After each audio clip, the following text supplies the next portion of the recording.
Hello বন্ধুরা, কেমন আছেন? আশা করি ভালো আছেন। তো থাম্বনেল দেখে বুঝতে পারছেন যে কথাটি কি হচ্ছে।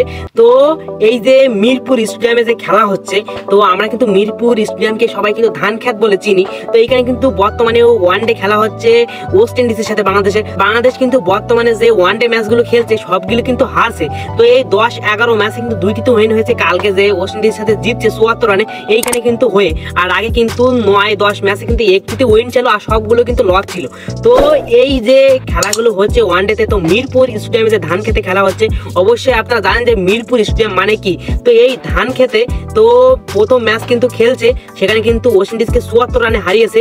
তো আমি একটাই জিনিস বুঝলাম না, এই ধান খেতের মাঠে মানে সবাই কিন্তু পরাজিত হয়। এইখানে কিন্তু আমি চাচ্ছি যে একটা বিশ্বকাপ বা একটা এশিয়া কাপ খেলানো উচিত, তাহলে কিন্তু আমাদের বাংলাদেশ কিন্তু উঠতে মানে একটা কাপ জিততে পারে। এমনি তো আর হচ্ছে না। তো আমাদের একটা কাপ এইখানে কিন্তু আশা করা যায় যদি হয় যে আমাদের সিলেট স্টেডিয়াম আছে আর মিরপুর স্টেডিয়াম, জাতীয় মিরপুর স্টেডিয়াম। তো এইখানে যদি মানে সিলেট স্টেডিয়ামে খেলা হবে, অনেকগুলো খেলা হবে, কিন্তু বাংলাদেশের প্রায় খেলা সব কিন্তু মিরপুরে দিতে হবে। আর ফাইনাল ম্যাচ কিন্তু অবশ্যই মিরপুর স্টেডিয়ামে দিতে হবে, কারণ এইখানে না দিলে কিন্তু আমরা কিন্তু ফাইনাল ম্যাচ জিততে পারবো না। এই যে মাঠ, এই স্টেডিয়ামে মিরপুর স্টেডিয়ামে আমরা কিন্তু হারিয়েছি পাকিস্তান, শ্রীলঙ্কা, ভারত, মানে নিউজিল্যান্ড, ওয়েস্ট ইন্ডিজ, আফগানিস্তান, মানে যত বড় শক্তিশালী টিম আছে তাদেরকে কিন্তু আমরা এইখানে এসে পরাজিত করেছি। মানে তাদেরকে কিন্তু আমরা টোটালি এইখানে আসে পিছন মেরে দিই। মানে আমাদের দেশে মিরপুর স্টেডিয়ামে কিন্তু আমাদের এখানে কিন্তু দল নিয়ে আসা যায়, কিন্তু জয় নিয়ে ফেরা কিন্তু যায় না।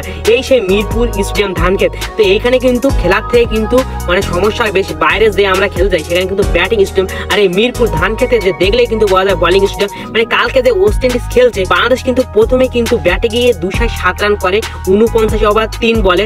তো সেখানে কিন্তু অল আউট হয়ে যায় বাংলাদেশ। এরপরে 208 রানে কিন্তু যে ওয়েস্ট ইন্ডিজ রানে নামে টার্গেটে, তো সেইখানে কিন্তু ওয়েস্ট ইন্ডিজ কিন্তু তারা কিন্তু 133 রানে অল আউট হয়ে যায় 39 ওভারে। তো প্রথমে আমি যখন দেখছি তখন কিন্তু 70 বা 60 রানে দেখি ওয়েস্ট ইন্ডিজে একটা উইকেট পড়ে নেই, 79 রানে দেখলাম একটা উইকেট পড়েছে। সেইখান থেকে পরে ঢুকে দেখি 133 রান হয়ে গেছে। তো সেখানে কিন্তু অল আউট, বাংলাদেশ কিন্তু 74 রানে জিতে গেছে। তো কি খেলা আমি কিছু বুঝলাম না, যে মিরপুর স্টেডিয়াম মানে এই।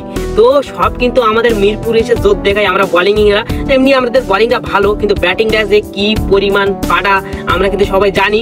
তো এই যে মিরপুর স্টেডিয়ামে আমার জোর দাবি জানাচ্ছি একটা, যে এইখানে একটা বিশ্বকাপ বা একটা এশিয়া কাপ হোক, তাহলে কিন্তু আমরা একটা কাপ জিতবো, নাই তাই ছাড়া কিন্তু আমরা একটাও কাপ জিতবো না।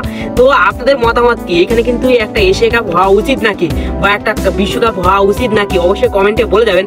আর নেক্সট ভিডিওতে দেখা হবে আপনাদের সাথে। তো আজ এই পর্যন্ত। ভিডিওতে একটি লাইক এবং চ্যানেলকে সাবস্ক্রাইব করে আমাকে থেকে যাবেন।